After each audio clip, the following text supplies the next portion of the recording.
Hello to all my fellow glorious Gaians. Thank you for joining me, Amber, on my channel, Guidance Through Gaia, where we do pick a card tarot readings. If this is your first time, welcome, and I hope that you find something enjoyable and helpful here today. If you are a returning viewer, thank you for joining me again and allowing me to read your energy once more. I will say that I am available for personal readings. If you are interested, just shoot me an email at guidancethroughgaia@gmail.com and we can start a discussion about what you're looking for. If you haven't already subscribed, I would really appreciate it if you did, if you felt compelled to, by hitting that subscribe button and also clicking that notification bell to be alerted as to whenever I upload a new video. Also, if you enjoy this video, give it a thumbs up. You know, it's really exciting how far we have come. We're almost at 500 subscribers and it just completely blows my mind. So thank you guys for helping me start this community and helping me continue to allow it to flourish. Today's topic is we're doing Self-Care Sunday, and we are looking at how we can care for our inner child through the topic of what does your inner child need. And so we have three groups here. We have group one with, I believe this is red jasper. Group two with amethyst. And group three with, I believe it's apatite. So go ahead and focus. Select whichever pile or piles calls to you, and I'll see you at your reading. Bye. Hey, pile number one, if you chose this red jasper stone, then this is going to be a reading for you about what your inner child needs. So what we are doing is we are using one card to signify the need of your inner child. Then we will be using tarot to look at the origin of that need and how that need is impacting your present day self. We will then be getting advice from some more oracle cards, a power statement, and finally looking at some signs and synchronicities from your inner child. So let's get started. And I chose the Disney Villain tarot. I haven't used it for a while, and since we're talking about our inner child, I thought it would be kind of cute to use something that a lot of us grew up with. So without further ado, we have card number 25, Guided by Love. And so this is a really beautiful card. You know, it shows this woman kind of kneeling before a stream here, and behind her we have all of these animals. We have, it looks like the Mother Mary right there, an angel, a dragon, and it's just a card that really brings forward like peace and community. Now, when you read the book about this card, it talks about how you're not alone. The universe has surrounded you with guides and angels and spirits, and that they are trying to communicate with you, but that it may be difficult for you to hear them. And I would say that this is kind of very likely applicable to real life too, that maybe you feel cut off from family or friends, or did in the past, and aren't able to see the people that you have around you that do value you, that treasure you, that respect you. So when we pull the Guided by Love card, it's really talking about there may be a block in our heart space. We may be experiencing heavy pessimism. We may have walls up, particularly towards other people. And oftentimes that's a way to keep ourselves safe. But it usually results in a sense of hyper independence. It's kind of like bringing a plant indoors and then not watering it, but getting upset that it's dying, you know? Because if we were to put it outside, there's a possibility that, depending upon our geographical location, that it would thrive because it would get the sunlight and it would get the water. But when we bring it inside, it's not getting all of those nutrients unless, without our assistance. And so there may be your inner child may feel really guarded, very isolated, pessimistic, but it has this yearning to be open, to be optimistic, to invite opportunities and people into your life, to feel connected to something. And we're going to look at where this wound started, like where this need came from. And, some of you may know, you may be, if this resonated with you, able to kind of pinpoint where that need comes from. But sometimes we have these deep wounds that it can be difficult to understand their origin. But being able to understand it can allow us a better opportunity to heal.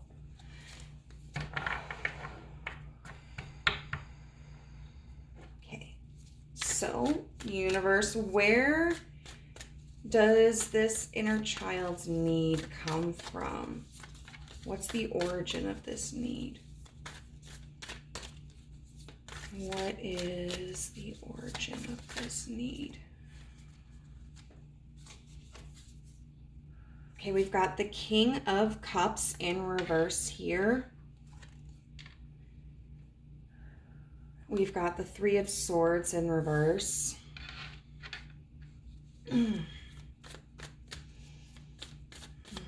Where does this need originate? Where does this need originate? And we've got the World in reverse. I would say for a lot of you, it probably stems from an older male figure who either maybe a bit more apathetic, stoic, didn't really express themselves. And so you didn't get to experience that nourishment from them, that emotional nourishment. For others, because sometimes the King of Cups in reverse can be somebody who is very emotionally volatile, whether that could be maybe they could be violent, or manipulative, or maybe they were fickle, such as long as you did what they wanted you to do, then they were willing to treat you well and extend that love to you. But if you didn't do what they wanted you to, if they were upset with you, they may have withheld that. And so that sense of love and affection and security could have been transactional. And so then we've got the Three of Swords in reverse, which is interesting because the Three of Swords is such a heart card. I mean, it literally has swords piercing through a heart. And we think of heart dealing with the emotions, and then cups deal with emotions, but it's a swords card, which is an air element, which deals with our thoughts and communication and rationale. And so in reverse, it's talking about healing. And in this situation, it's kind of like, the mind is trying to protect the heart. That when you were younger, you had to establish these walls, these mental walls to protect your heart center. Maybe you had to learn how to appease this particular individual, or maybe you had to learn how to kind of grow some quote unquote thicker skin, and desensitize yourself to the situation, whether it was through a lack of love or from abuse or manipulation. And with the World in reverse, it just feels like this was kind of an ongoing issue. You know, this wasn't a situation where it was kind of short-lived. So this could very well have been somebody in your family, or someone prominent in your community. Like if you are someone who was religious as a child, or like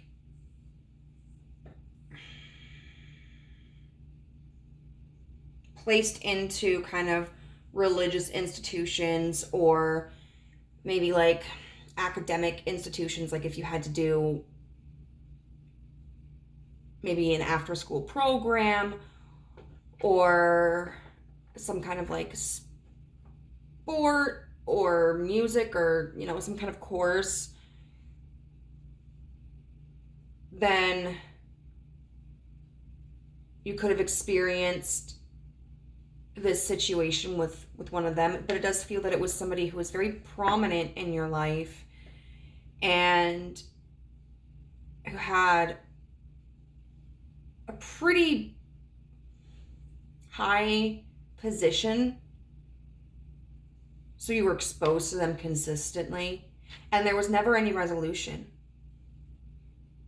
They never confronted you about what happened. They never apologized. There was never any explanation.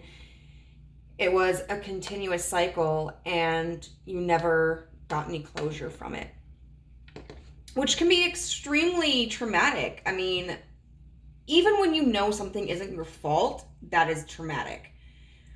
But you know, when you have no idea what caused this behavior, that adds an extra layer onto it, because then it's like, why did they treat me like this? What did I do that was so wrong? Like, what could I have done differently?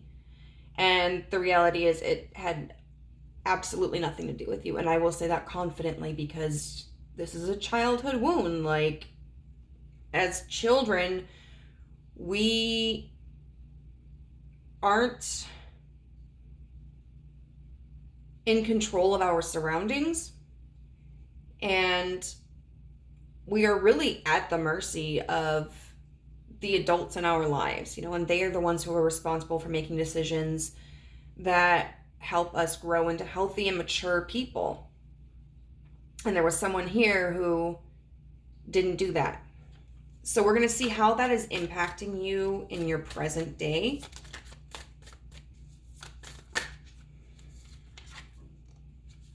Queen of Swords in reverse. How is this impacting you in your present day?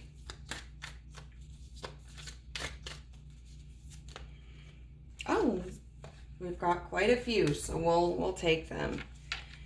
We've got the 10 of Coins upright, the 6 of Wands upright, and the 3 of Cups in reverse. I do feel that you probably don't have a lot of people that you're close to in your life.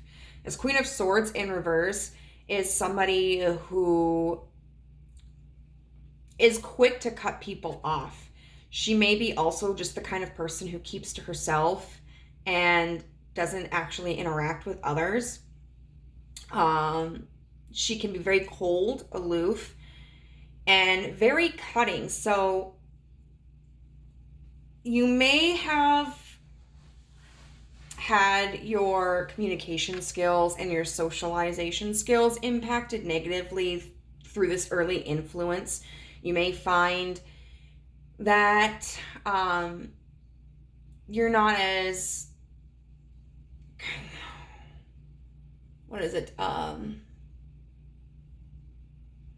sympathetic to other people, that you kind of have a black and white mentality, that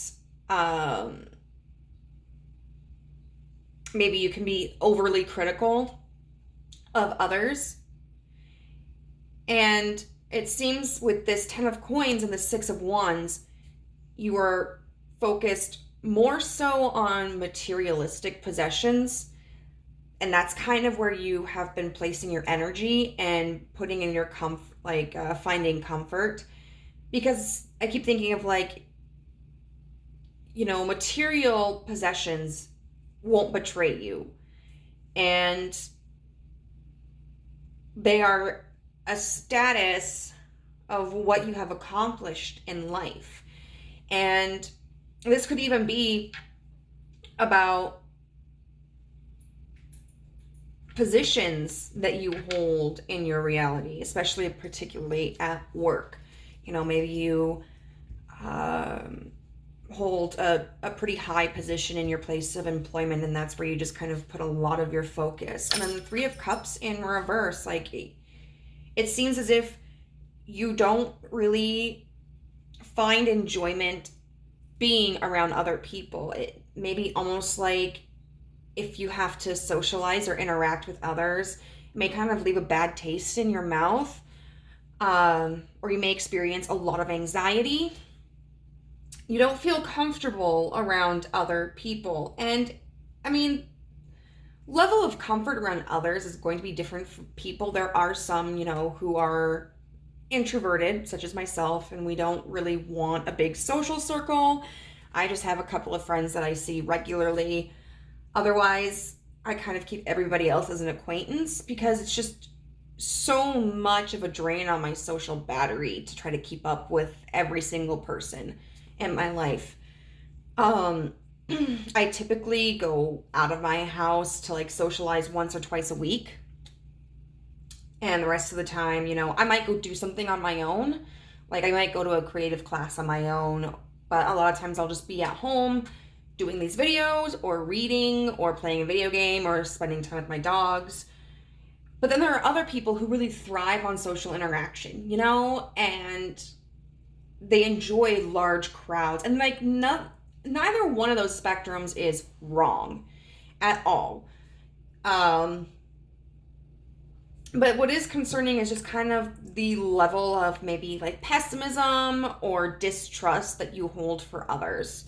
So I do want to look and see what advice we have from the universe tonight about maybe how you can nurture this need of yours and experience like a positive growth. So we have number 2 with attachment, longing, and desperation. We have this card which says power. We have self-care and integration. And then we have resolution and healing. So I think where I'm going to start are with the cards attachment and power. So it does seem as if, when we become hyper independent, or when we set up huge boundaries, or when we focus so much on the material gain, sometimes that can be indicative of trying to achieve a certain level of power. And oftentimes that's because we have felt and continue to feel powerless. Because the thing is, like, we can't control other people, but we can control how hard we work, which oftentimes benefits us in, financial security and status and material possessions. It seems that this fear kind of does come from an attachment, possibly for approval from this King of Cups that's in reverse. So for myself, like, my father was very difficult to get close to. He worked as an officer, and he also did the National Guard, so he was gone quite a bit. I began to notice as I got older that he was really the antagonist of the family, and he was constantly harassing and bullying like my mom and my brother. And when I was younger, I was a really big daddy's girl. But he would come home and I would try to get his attention and I wouldn't be able to, like, I was ignored. And it would get to the point sometimes where I would scream for him because, like, I wanted to show him something. and then I would get punished. And so that has really developed in me like a rejection wound. I've kind of, that's manifested in like being more of a chaser in connections.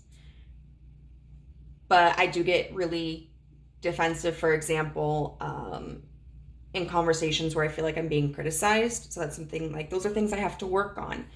But it seems like, your inner child still has this longing for approval from this King of Cups in reverse. And that's totally understandable. That's relatable. But at the same time, this person whether this person is in your life or not, you may have to kind of create your own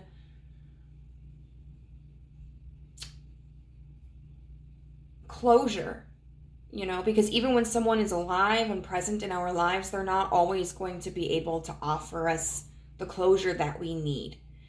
And so I think it's going to be really important for you to recognize that you have the inner power, which is what this power card also talks about. It talks about sometimes we look for power in validation, like from external forces, but really the strongest power that we have is within ourselves. You do have the power to break this cycle. You do have the power to detach from this need of approval from this King of Cups in reverse.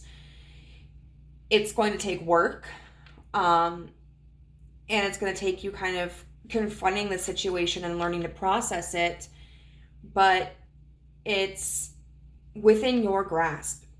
You may feel that this person is kind of responsible for correcting or clarifying this situation, but at the end of the day, sometimes we have to make the peace within ourselves. We've got self-care and integration, and resolution and healing. And I feel like both of those connect to each other. You may be somebody, especially with this 10 of Coins card and the 6 of Wands, who is constantly on the go and focuses very much on your success, keeping yourself busy. And of course, it's healthy to have hobbies or to apply ourselves in our career, keep our minds and our bodies motivated, but there does need to be a period of rest for us. And rest can literally be like making sure we get enough hours to sleep. It can also look like drinking water, getting out and getting fresh air and sunshine. It can be taking a nice warm bath, making sure that we are eating a diverse meal, maintaining our calorie intake. It also involves us processing trauma and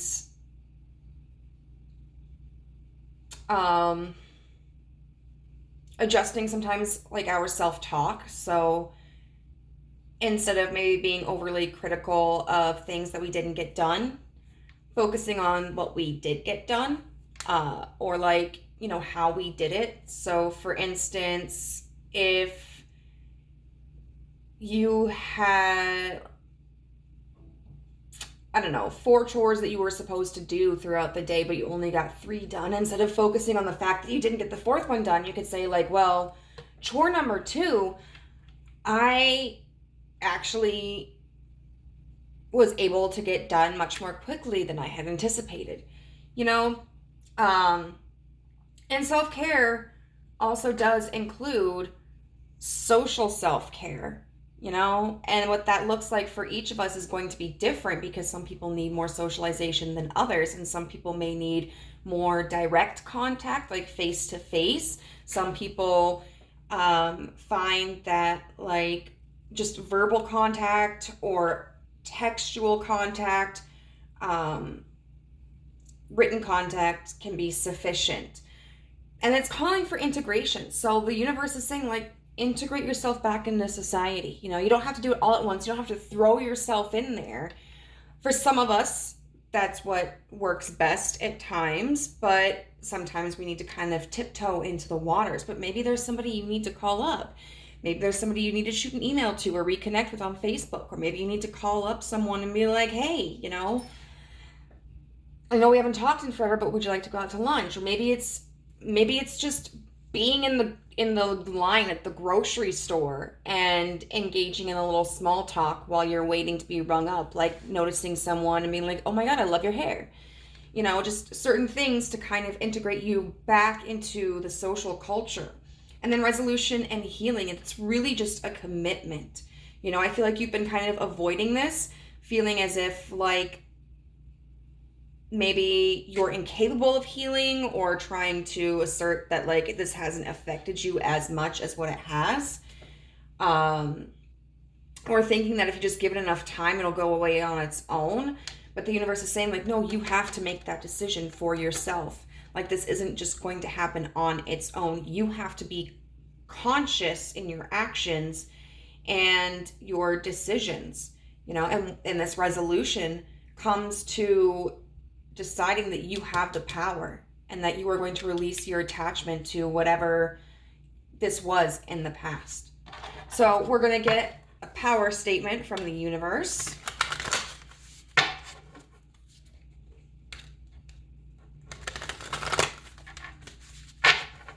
And this is just something that's, intended to be like a perception or mantra for you to kind of keep in your heart and your mind as you're working on resolving this issue. So what is the power? I'm not taking all of those. What is the power statement for group number 1 regarding their inner child in this issue? What is communication?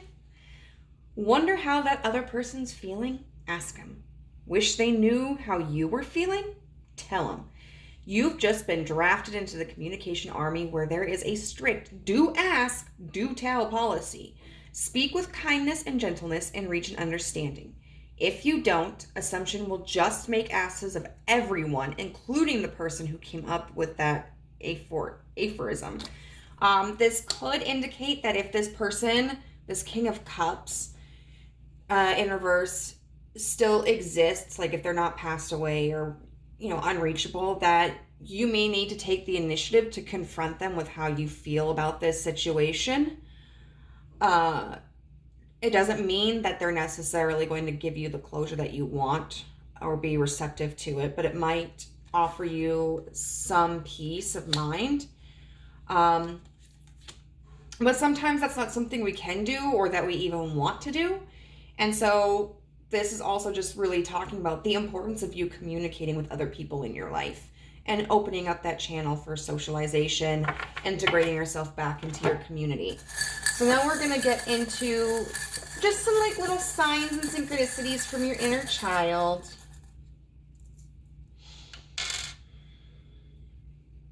So we have the radio, and that makes me think of, maybe you have a connection with like older technology.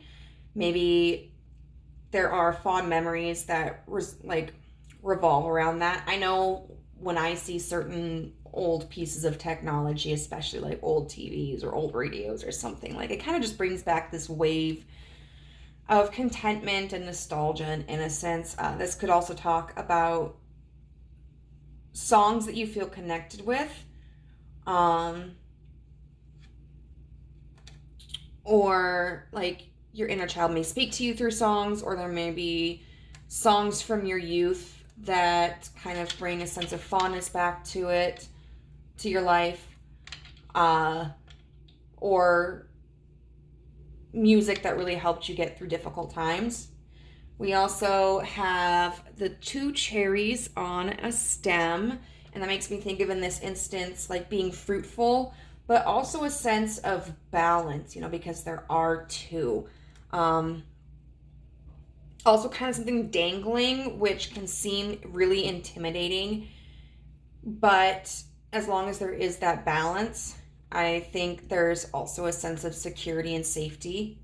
And then we have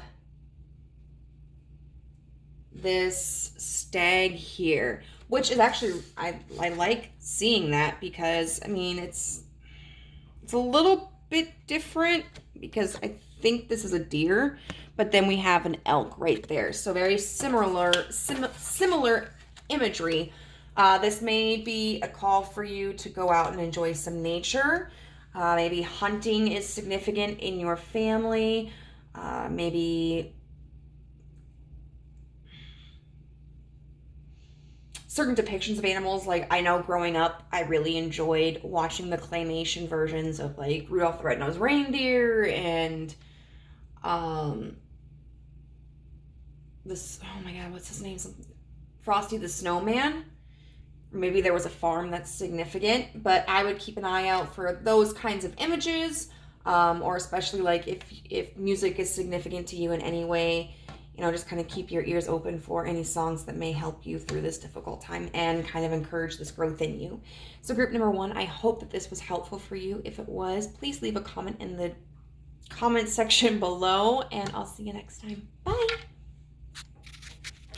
Hey there, group number 2. If you chose the amethyst stone, then this is going to be a reading for you about what your inner child needs.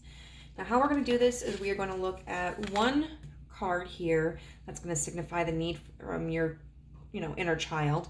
We're going to be using the Disney Villain Tarot deck because we're talking about childhood. So I thought, what better deck to use than the Disney Villain one? We're going to use that to look at the origin of this need and how it's currently impacting yourself and your life. And then we're going to be looking at advice from some pre-shuffled oracle cards, a power statement from the universe, and some signs and synchronicities from your childhood. So let's see what we've got here. We've got number 42 with the resilient heart. And so this card really talks about needing to be vulnerable, and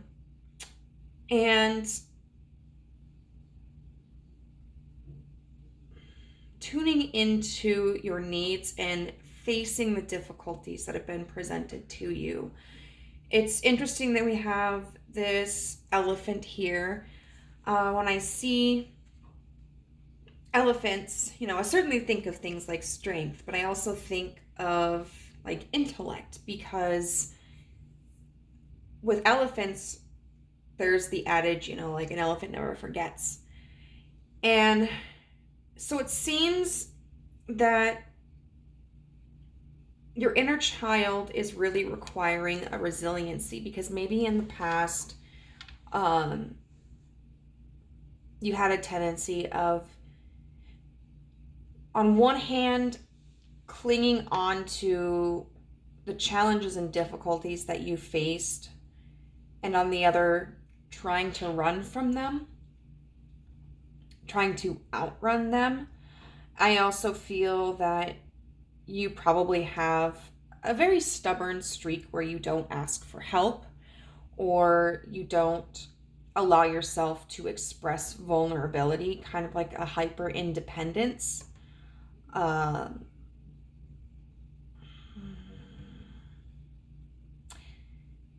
And I think your inner child is really needing you to kind of let that go, to face what has happened in the past, and then to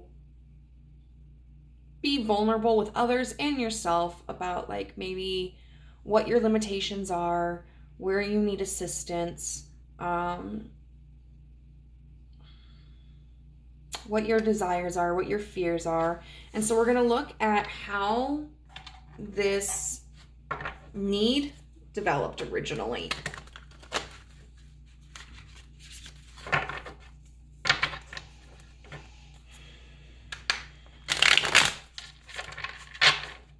How did this need originate in group number 2? How did this need originate in group number 2?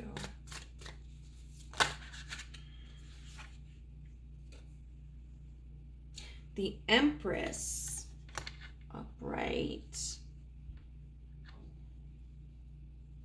Which is very interesting because we have Mother Gothel here.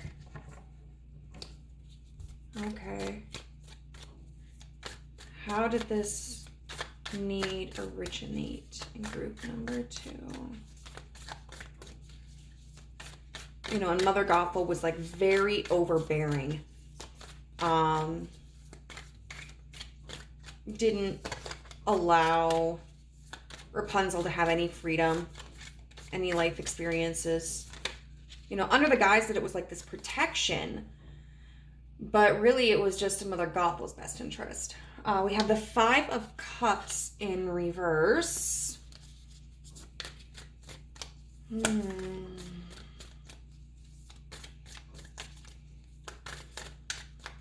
How did this need originate?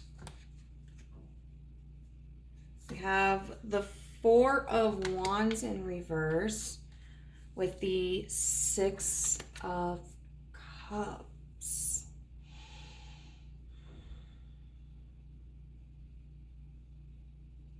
So I would definitely say the Empress represents probably a person in your life, very likely an older adult feminine energy.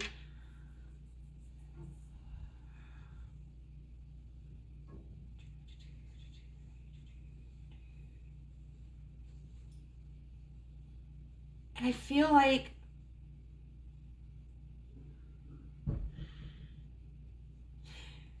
okay. I feel like this has something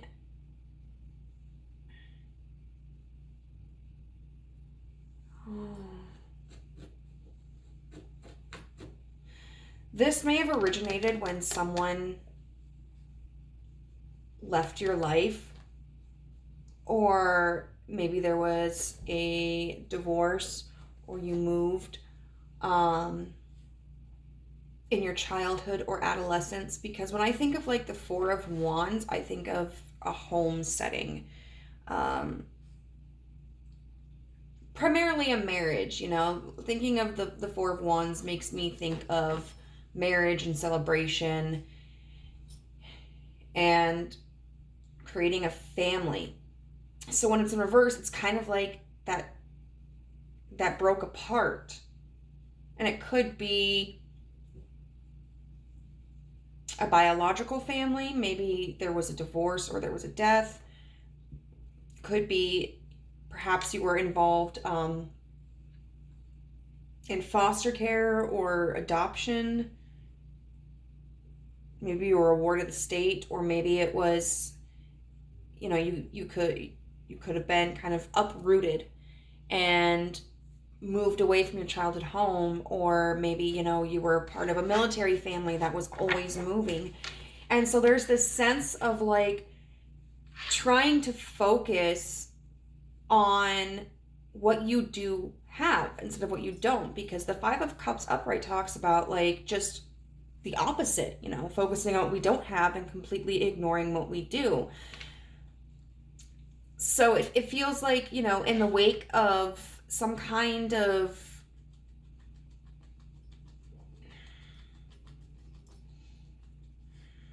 breakdown of some kind of community in your life,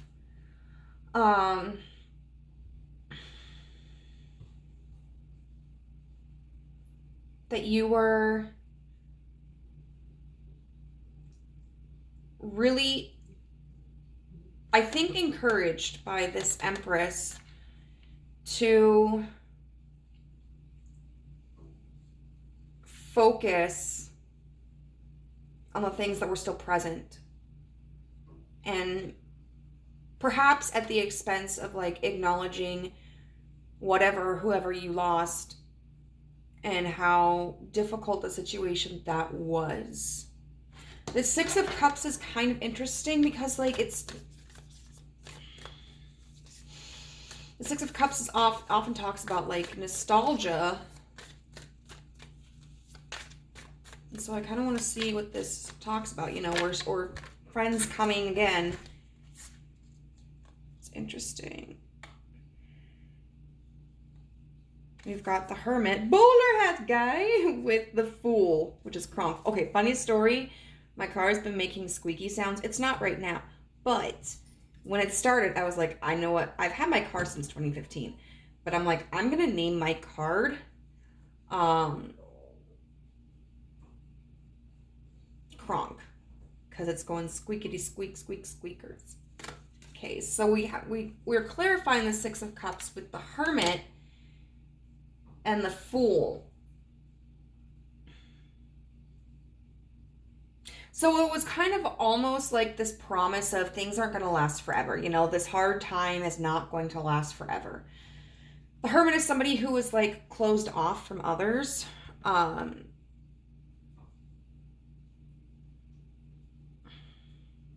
the Fool is somebody who starts a new journey. And so it's like, you know, if you were forced to move as a child, whether that was a lot or from like a childhood home or maybe like in the middle of high school or something, it could have been like, you know what, don't focus on what you're leaving behind. You're going to be able to make new friends at this new place.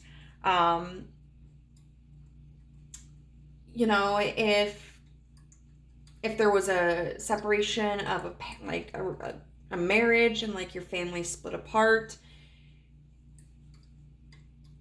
maybe you weren't able to be involved as much with the parent who, like the non-custodial parent, if there was one, or maybe like one of the parents just kind of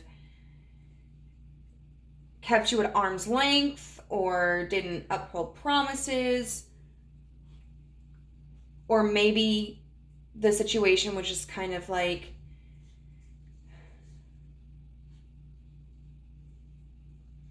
the severity of the impact that a divorce may have had on you was just kind of dismissed by this Empress person.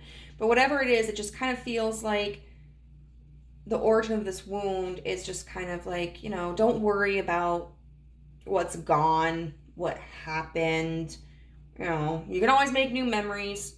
You can always meet new people. There's still time. And so I feel like it kind of taught you not to acknowledge and process pain and insecurity and frustrations and trauma. Yeah. So we're going to see how that's currently impacting you. How is that currently impacting group number 2? How is this currently impacting group number 2?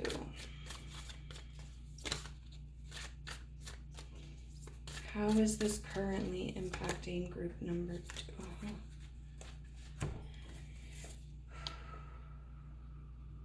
We've got the World upright.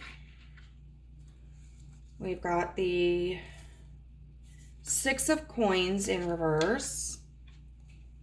We've got the Devil.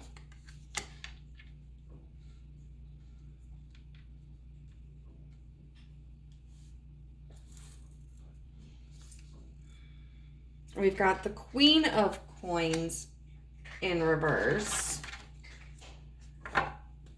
And we have the Three of Cups. So I do feel like this has impacted you on a practical level because we've got the Devil, which is Capricorn energy, an earth sign. And then we also have the Queen of Coins and the Six of Coins. And with the World, I think it has definitely impacted your ability to maintain connections or attachments or like a sense of follow through. You may be somebody who starts something and then struggles to complete that. Like maybe you start a new job and you don't stick around, maybe like six months later, you're like, oh, this isn't working out. And then you get a new job. And so you may kind of hop from job to job to job. You may have difficulty forming long-lasting relationships because, the idea is, well, people come and go. We leave all the time. Like, what's the point in getting too attached to somebody? You may start projects or you know, get invested in hobbies and then just kind of discard them after a while, because there's always something new that you can start. And then we've got the Six of Coins in reverse. So I feel like that's you just kind of, you put energy into things without consideration, like considering what you will be earning back from it. Because I think you don't really expect to earn anything back. And so this could impact you financially. Like if you are making investments and not taking into consideration like how you're going to like earn that back.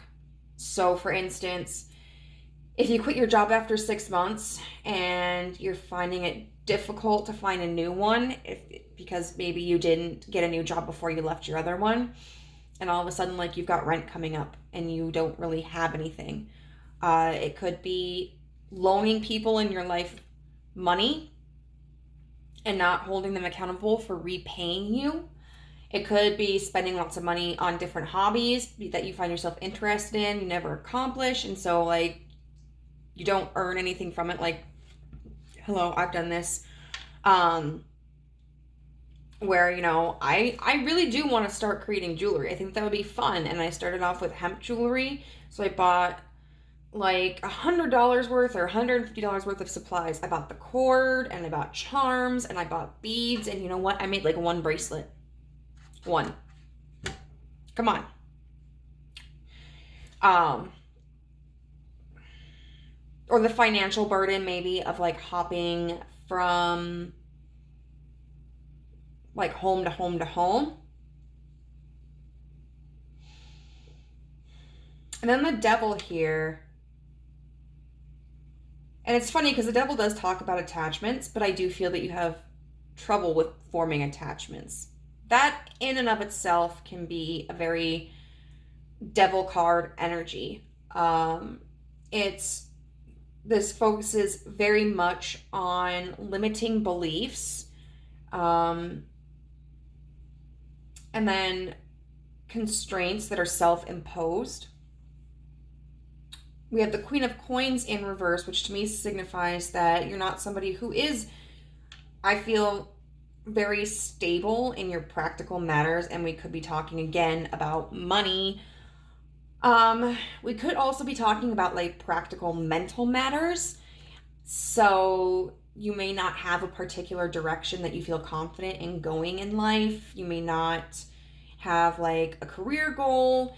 You may not have the ability to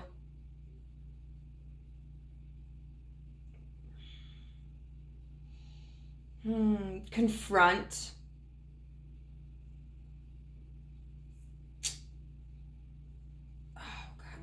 challenges in your life. And then we've got the Three of Cups upright, which is great. Like, you know, usually the Three of Cups is a very beautiful card to have. But in something like this, I feel like it's just talking about maintaining a certain level of superficiality. You know, everything is kind of always a party. Everything's always fun. You know, your connections never get too deep. You never set your roots anywhere. You never make any long-term plans because you don't know how to. You've been taught throughout life that everything is replaceable. Nothing is stable. Things change all the time. And so you're great at adapting, but you don't know how to create a foundation. So we're going to get into some advice for you.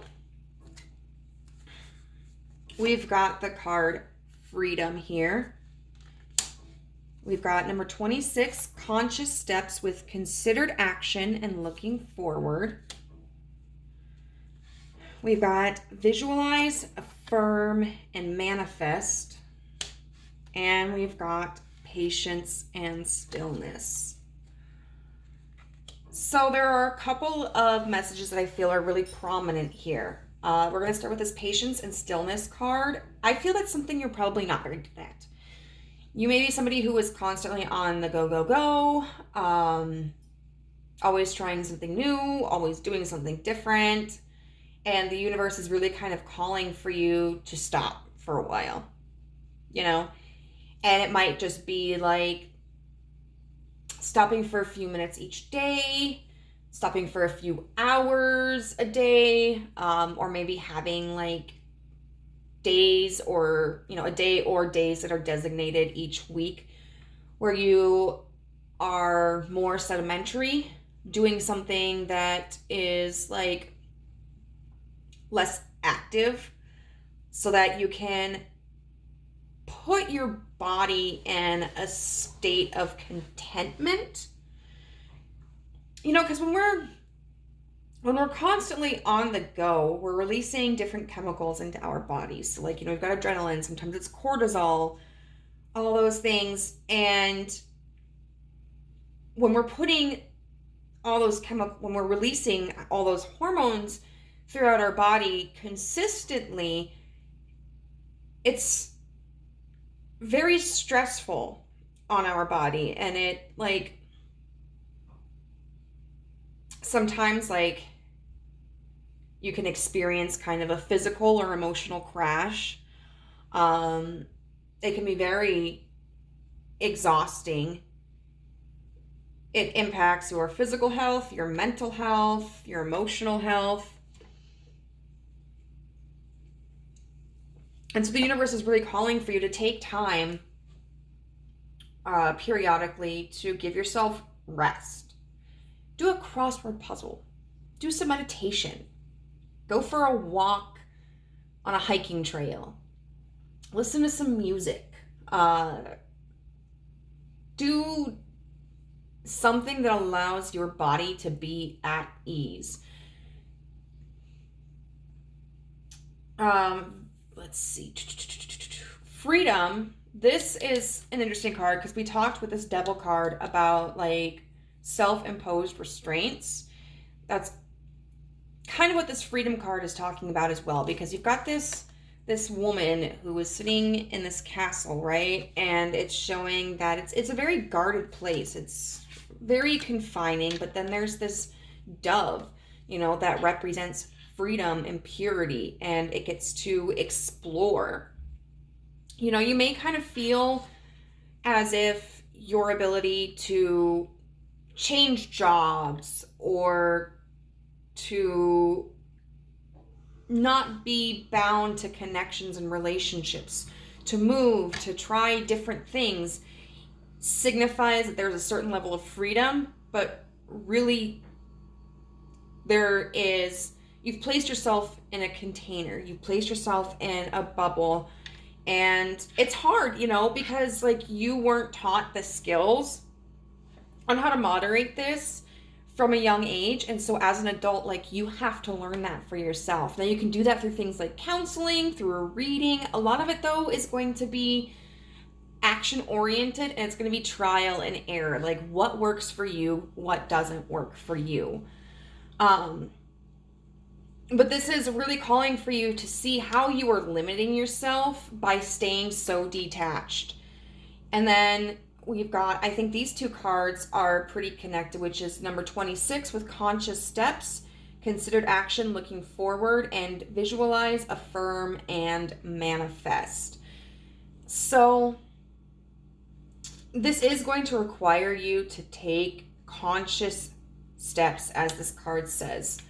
You see like this woman is walking along these stones, and one wrong move and she could fall. So she has to be careful. I don't think this is quite that dramatic, but it's just showcasing how important it is for you to be aware, and you can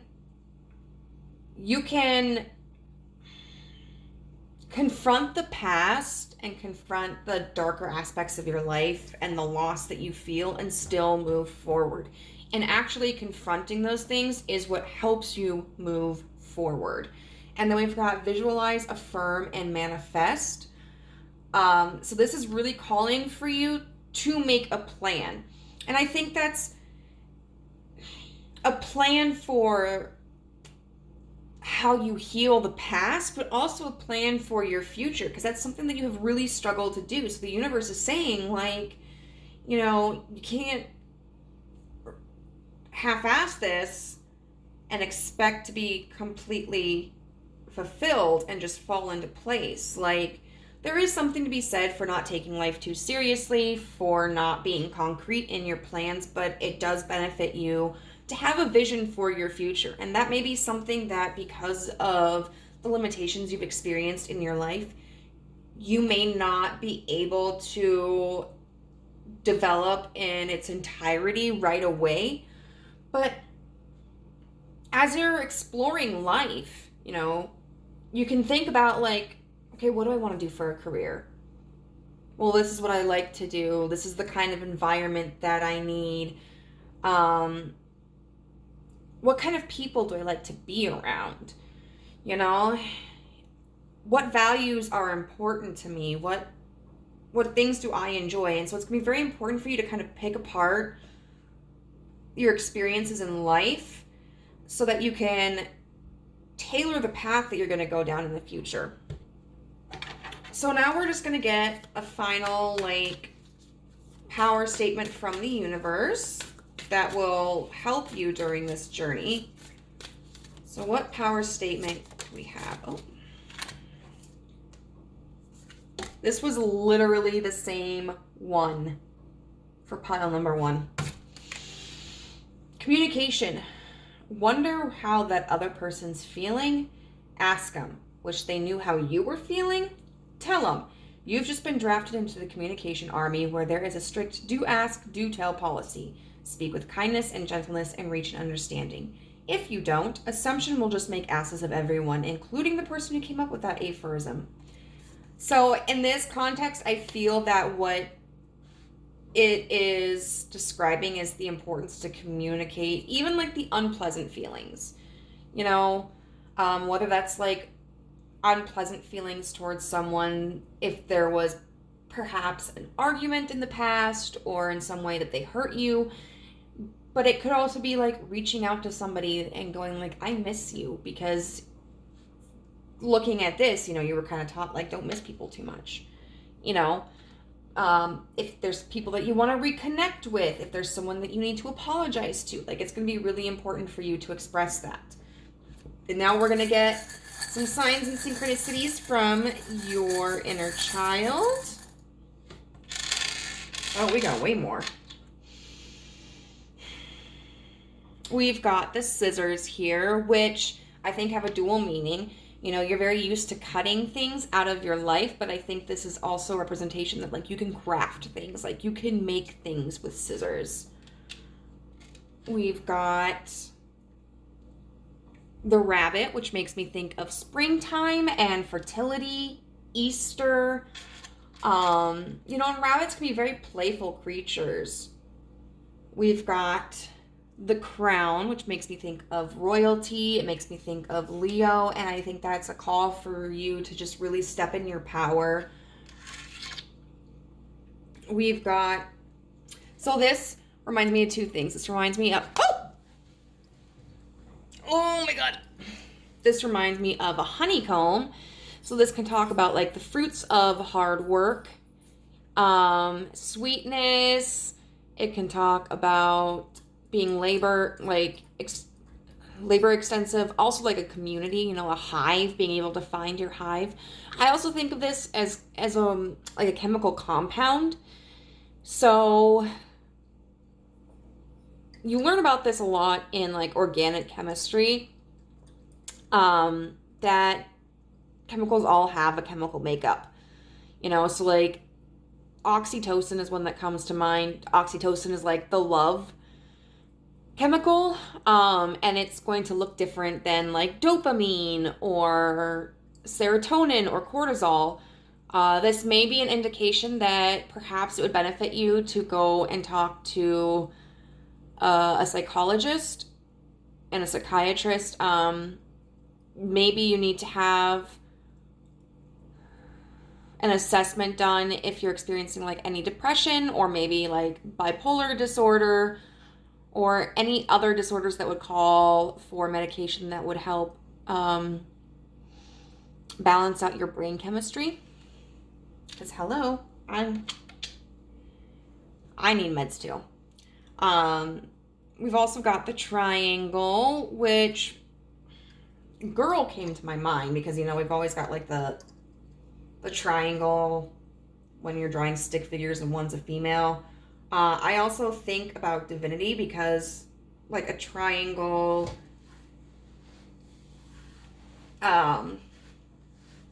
you could have a triangle that has like all perfect angles, like, you know, is completely mirrored from each other. And the number 3 is a very divine number. I've got the windmill that says Moulin Rouge, so theater may be important. I also think of Holland and farms and sustainable energy, and so I think your inner child is just telling you, like, keep going. And then we've got the owl, which stands for wisdom. And owls may be an animal that you have felt attached to at some point in your life. So group number 2, that's all I have for you today. I hope that this was useful for you. If you resonated with it, please let me know how in the comments down below, and I'll see you later. Bye. Hey, pile number 3, if you chose the apatite stone, then this is your reading on what your inner child needs. So how we are going to do this is we're going to start with one card that is going to clarify what that need is. We're going to use the Disney Villain Tarot because, hello, childhood, Disney, perfect, to ascertain like where this need originated from and how it's currently impacting you. We're going to be getting some advice through these pre-shuffled oracle cards, get a power message, and then also some charms that are from your inner child. So let's get this started. We have number 39 with expanded vision. And so this card really talks about how we are held in a limiting belief and that we have adopted kind of a pessimistic attitude, created barriers for ourselves when in reality the whole world stands before us. We have an abundance of opportunities, an abundance of options, and it all boils down to our own perspective and perception. As a child, you may have been forced into developing the skill of kind of limiting your expectations. Perhaps there were promises that were made to you that were left unfulfilled. Maybe there were a sequence of traumatic or unfortunate experiences that you went through. Whatever that may be, that has created a habit within you of not being able to see the bigger picture, of not being able to see the different paths that lie ahead of you. And your inner child is really asking you to work on this, to broaden your perspective and your horizon. So we're going to see how this wound originated, because sometimes, like I said in the beginning, sometimes knowing how this wound came to be can really help us develop an understanding of how to heal it. So, universe, how did this need originate? We've got the Page of Coins. The Chariot in reverse. And the Tower. Yeah, so the Page of Coins talks often about an investment being made, someone coming forward to present an opportunity. If you can see with this card, we've got the hyenas, and I'm so sorry, the only one I remember is Ed. I love Ed so much. But it's like they're stalking someone, you know? It's very intimidating. It's not an offer that's coming forward that makes a person feel comfortable, that makes them feel secure, or even that they really have much of an option. You know, it's very intimidating. It's kind of thrust upon you. And we see that further clarified by the Chariot in reverse. Now, when we have the Chariot upright, that talks about being able to make a decision for ourselves, following our heart, our intuition. But in reverse, it's like having no control over the vehicle. You know, it's being steered at the whim of external forces. And this led you to some sort of tower moment. What's interesting about this tower is in this depiction, the tower isn't actually falling. You know, it's representative of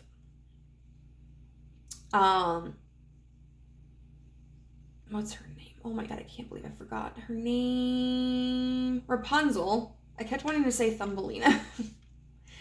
But Rapunzel being trapped in the tower, and she has released her hair, you know, under the premise that someone, a hero, would climb up her hair and rescue her. But I feel that in your life, in your childhood, you didn't feel that anybody was able to rescue you. That you were continuing to wait in the tower for your savior. Because, I mean, who wants to jump out of a tower? Like, that's high. You know, you're going to break a leg if you don't just outright die.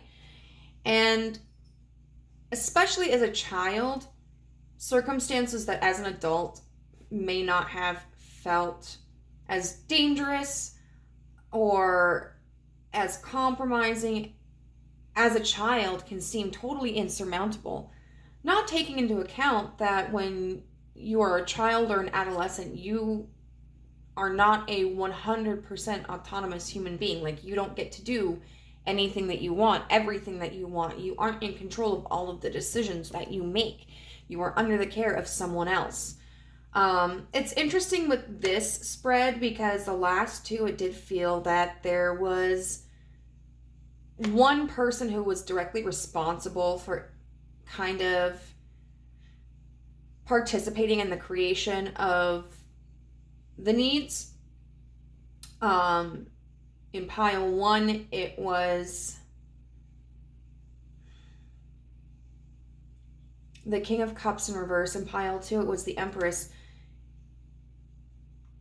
Now, it could be that in the Page of Coin, with the Page of Coins here, because pages do typically also represent a literal person. When we're looking at court cards, a lot of times it will be a literal person.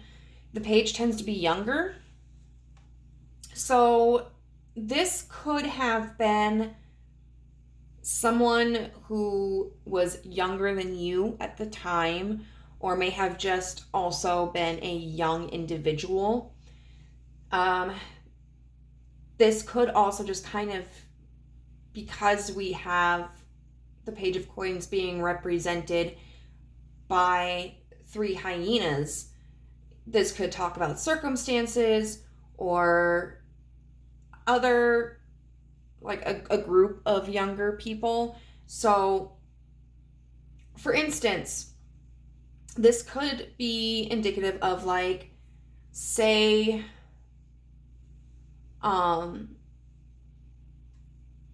maybe you have an older sister and when she turned of age to drive, maybe she was responsible for taking you places to and from school, and maybe she wasn't being very careful one day and she got into a car accident, and maybe that car accident caused some trauma to your body. Like, maybe you suffered from a TBI, which is a traumatic brain injury, or maybe, you know, you broke a leg or broke an arm, and that appendage hasn't worked in the way that it used to. And so you may have developed this feeling of limitations because of that. Or this could also be, I feel, representative of, like, school or neighborhood bullies, you know, and turning your life kind of into chaos. And so it could feel like there are these limitations around your sense of security, your sense of trust around other people, your sense of confidence about your ability to achieve things and your worthiness. I do feel that this pile is a pile that where there's a broader range of possibilities as to what created this wound. But it definitely seems like it was something initiated like by someone who was younger, or by people who were younger, whether they were younger than you or they just weren't adults either. There may have been, and I think of this because we have the Chariot being represented by Cruella in her car. There could have been some kind of like physical damage that was a result, and there could be mental limitations that you experience or physical limitations that you experience as a result. So we're going to see how this is impacting your present self. Because I always think it's interesting to see how things are connected. How is this need impacting Group 3's present self? Oh, we have a lot. And you know what? I'm going to take them. We've got the Six of Wands upright. We've got the Page of Wands.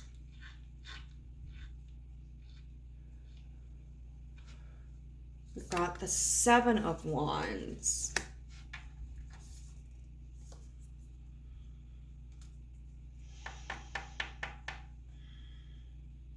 We've got Temperance in reverse. We've got the Queen of Cups in reverse. And we have the Strength card in reverse. Lots and lots of fire energy here. So I feel that definitely talks about passion, about confidence, but also about action. How do I want to take these? I'm going to take them linearly. Sometimes when I'm reading and a situation occurs like this, I might take these cards as like clarifiers, but I'm going to take them linearly. So we've got the Six of Wands, which talks about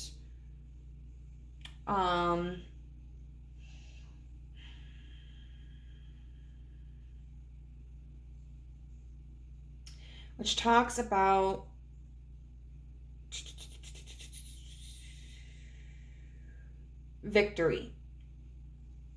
And the Page of Wands and the Seven of Wands. The Page of Wands, just like the Page of Coins, is someone who's going to be coming forward with an offering, someone who is kind of like a younger spirit, can be like really, the Page of Wands is somebody who can be like very energetic. Well, pages in general can be kind of energetic about their pursuits. They're beginners. They don't have a lot of experience. You might see they're wet behind the ears. They can also be immature at times. So, and then I feel, well, with the Seven of Wands is all about being defensive. And so I definitely feel that you may be somebody who has developed some difficulties with emotional regulation, and you may be somebody who is very independent in your pursuits and can become very defensive. That could be defensive against others if you feel that they are being critical of your behaviors or your actions or your thoughts. I feel like you struggle with disagreements, or even just like, what is it?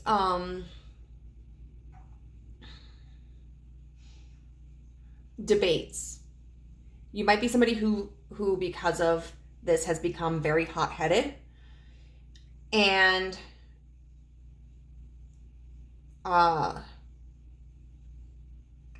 somebody who's very kind of quick-tempered, who is very quick to defend their position. So like if you're at work and maybe somebody is trying to be helpful towards you and offer a suggestion as to how you can accomplish your task a little bit more quickly, you might be someone who tunes them out or who gets very defensive and snaps at them or argues like why your technique is the best. You're somebody who I feel like if someone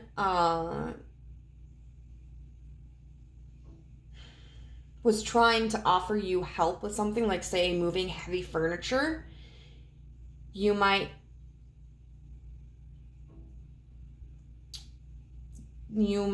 react in a way where it's just like, no, I can do this by myself. To the point where like you might end up hurting yourself. This could be if you are approached in a really challenging, combative, rude way. So like, for instance, if you work customer service, say you're a cashier and a customer becomes very argumentative with you about like the price, you,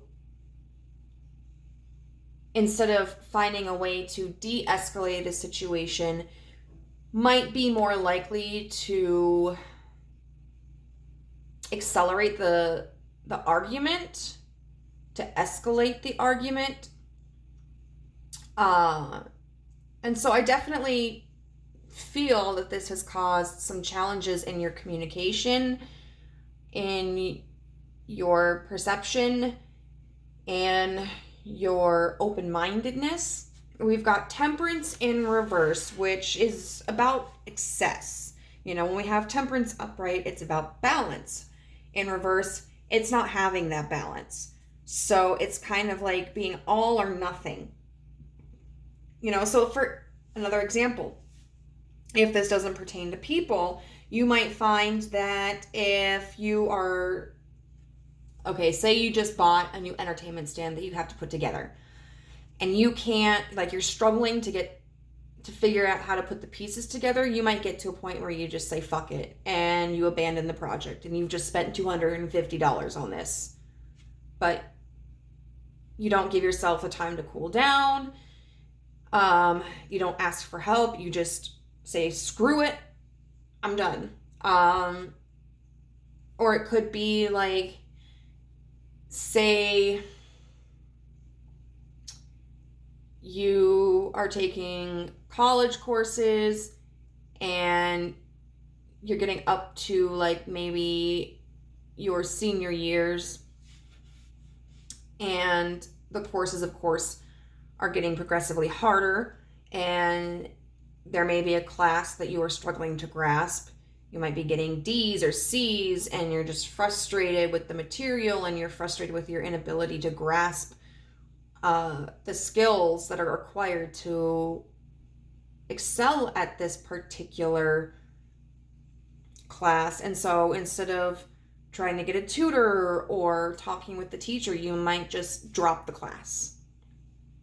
We've got the Queen of Cups here in reverse, and that can really be about somebody who either is not in tune with themselves emotionally or can be emotionally volatile. And then with Strength in reverse, there seems to be this like juxtaposition between feeling really weak and at the same time like trying to project yourself as somebody who is extremely confident.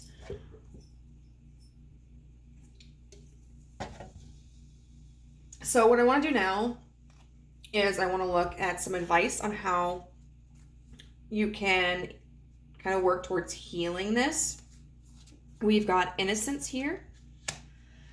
We've got number 23 with Thought Vibrations, Resonant Choices, and Signature Signals, but it was in reverse. And these cards do have reverse meanings. We have number 3 with Sensitivity and Strength. and tapping the forces within, but this was also in reverse. We have life purpose, connect to confidence, and seek within. Okay. Definitely a lot of this has to do with mentality. So with the thought vibrations and the resonant choices, signature signals, this is all about how you are focused in a negative mind frame. You're focused more so on like what's going wrong,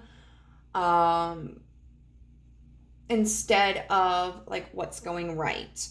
You see criticisms as opposition and become very defensive against it, and the universe is really saying like open yourself to it. You know, criticisms are there to help us. I had a theater professor, and he said this in the context of a theatrical performance, but it's one of the things like that I've heard that has really stuck with me, and I try to apply it in multiple ways in my life. And what he said was, take what you can that will benefit you and leave the rest. People are always going to have criticisms of our character, of our appearances, of our work, and we have to filter through that. Otherwise, like, it's going to drive us batshit insane, you know? So you have to make a discernment between like, okay, what criticisms are going to benefit me? Well, maybe I should try what my coworker said. Maybe that will help me achieve my task faster. And then what criticisms aren't going to benefit me? Someone doesn't like my hair, or someone is like chewing my ass about the price of milk. You know, I can't do anything about the price of milk. And I can explain that to them, and I can try to find a different solution for them. But at the end of the day, I'm going to choose to leave that criticism at the door. I'm not going to carry that with me. So I had posted in January about needing to do a cord cutting ritual. And I had specifically, and I'll probably talk about this later because it's kind of sitting on my heart, but I had specifically been thinking of a very strong connection. My twinny flamey connection. And a friend of mine had talked about like, well, I think you should regularly do cord cutting rituals because like there's so much energy that you encounter throughout the day, and it's really healthy to kind of sever yourself from all of that. And I work in like a nursing home, so my employment is not like the most ideal situation for a lot of people who are under my care, you know, because like they don't want to be there. Either they're there for rehab because they had like a severe illness or a traumatic injury, and so they are probably not as independent as they usually are, and that's a huge adjustment. Or they're there for the long haul. Their health is declining. You know, their families may not be visiting them. Their friends may not be visiting them. And, you know, I mean, depending upon their health condition and how old they are, they could be looking at the reality of passing away in that facility. And so, you know, and then it's like a very stressful environment when it gets busy, and sometimes residents and patients get upset because something is taking longer or they're not feeling well. And then coworkers will get frustrated because, you know, we're all under a lot of pressure to get these tasks completed, and for our nurses and for our residents. And so that can be a lot of like negative energy to hold on to. And so it's like, well, maybe I should do cord cuttings, you know, pretty regularly so that like I'm not carrying those influences with me. We've got sensitivity and strength in reverse with tapping the forces within. And this card is really talking about not rejecting the sensitive parts of ourselves. Like, it is healthy to feel emotions. It is healthy to care. It is healthy to admit when we need help. And it's really calling on understanding that those kinds of emotions are our strength. It takes a strong person to admit when they're feeling sad. It takes a strong person to admit when they're angry. It takes a strong person to apologize or to acknowledge when they were wrong or that they're struggling with something. It doesn't take any strength to be prideful and project that we can do it all and nothing bothers us. You know, we've got innocence, which is also along the message of your mind frame. And innocence is really talking about coming back from a jaded perspective, you know, and looking at things with fresh eyes, looking at them as if, you know, it was the first time you were experiencing them, as if you were still a child. You know, the wonder and the awe that you experience and how you're still learning when you're a kid. Like, it's amazing what children learn and how quickly they learn it. You know, this situation has obviously created a lot of resentment and insecurity and pessimism within you. And the universe is really calling for you to step back from those trains of thoughts and being willing to look at it with fresh eyes and innocent perspectives. You know, that's how you are going to be able to heal. That's how you're going to be able to enjoy the moment. And it reminds me a lot of the Fool card. You know, the Fool is ready and excited to start the journey. And the Fool doesn't know where that journey is going to take them. They don't know if they're going to be good at it from the start, you know, but they're just like, hey, I'm going to do this new thing and see what happens. We've got connect to confidence and seek within. So the universe is really calling it, because I feel like this defensiveness is really about what you feel the external world is saying about your worth as a human being. And the reality is the external world doesn't dictate your value at all. Like, your value comes from within. And so during times of insecurity and doubt and fear and anger, it's really important to go within and go like, where does this come from? You know, and I like to think often of a phrase that I think this was during like one of my health classes in high school, where it was like, courage is not the absence of fear. It is the ability to persist in spite of fear. You know, sometimes we have to push through these negative emotions. Or like, another phrase that I really love. I'm dishing out all my mantras tonight. Another phrase that I really love is, it's more scary to do something, to think about doing something, than it is to actually do it. And I think that can stand for a lot of emotions, you know? Like, we might get more defensive about thinking about something than actually doing it, you know? And then you've got to connect to confidence. Because when we're getting this defensive, when we're this emotionally volatile, it's because there's a lack mentality within. And the reality is, you aren't lacking anything. Like, nobody knows what they're doing the first time they do it. Now, there may be certain things that you are better doing than others at first. Like, you may catch on more quickly.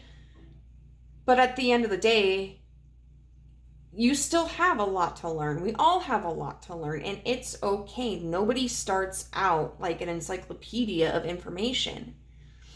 You know, the whole learning process is what helps us grow.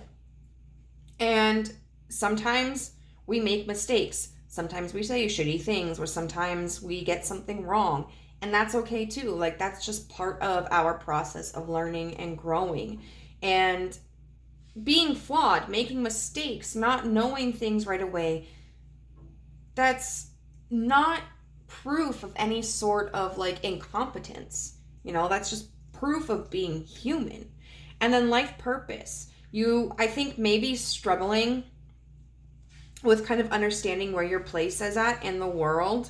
You may be feeling like you don't have one, or maybe feeling like, you know, you don't have the skills to really apply yourself in the ways that you envision and you want to, or that you feel you need to. But the universe, I really like this picture. I'm going to pause this for a second, because like, it's these moon cycles, you know, and she's She's grabbing at one of the moon cycles. And I think that just shows that, you know, life is always incomplete. It's a cycle that's always changing.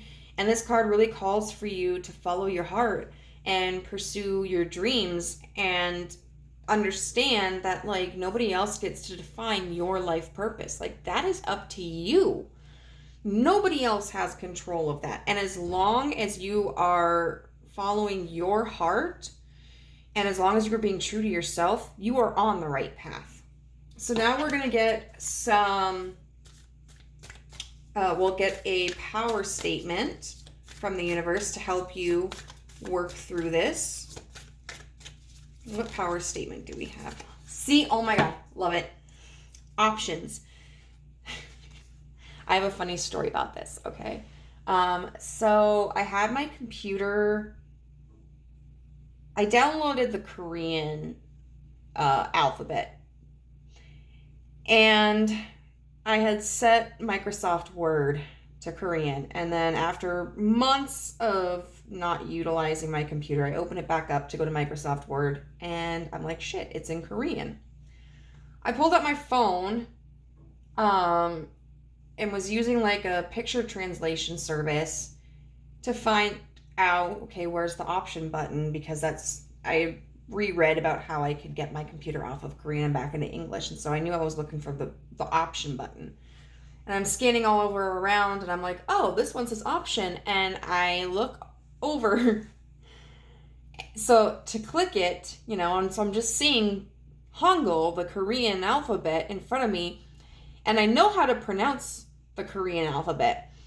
So it's like, I read it and I'm like, okay, so what's the word for option? And it's like, option. I'm like, shit. I did not need a translating service for this.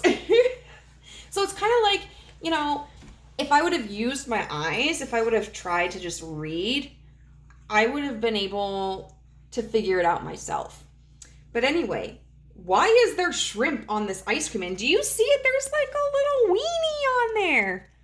But it says, as I open to the abundant possibilities of my life's path, I'm reminded that I always have unlimited options. Life is a buffet, and I allow myself to choose whatever makes me happiest without limiting thoughts like, you can't put mac and cheese on your baked potato. So yeah, screw societal norms, screw limiting thoughts. You can do whatever the hell you want to within legal limits. Okay, so we've got the dinosaur, which I think absolutely ties into childhood, being inquisitive, excavating, and discoveries, you know? Like, there's so much to learn from the past, and we just have to put the pieces together. We've got the heart and the rose, which I think of like Beauty and the Beast, you know, different childhood movies and fairy tales that we may have enjoyed.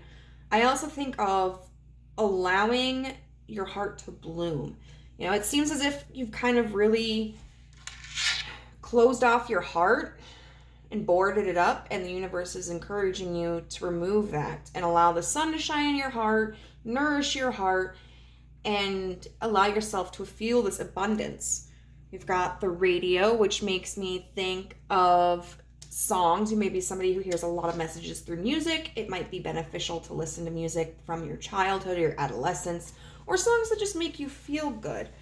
We've also got this book charm. You may be somebody who likes to read. Also makes me think of Beauty and the Beast with this little flower over here, because like the library, you know, maybe you would benefit from keeping a journal or looking through your journal if you have one. And then we have the two dolphins. So that makes me think of exploration, of play, of friendship, and working through our emotions since they are sea creatures. So group number 3, I hope that this helped you in some way. If it did, I would love to hear how in the comments below, and I'll see you next time.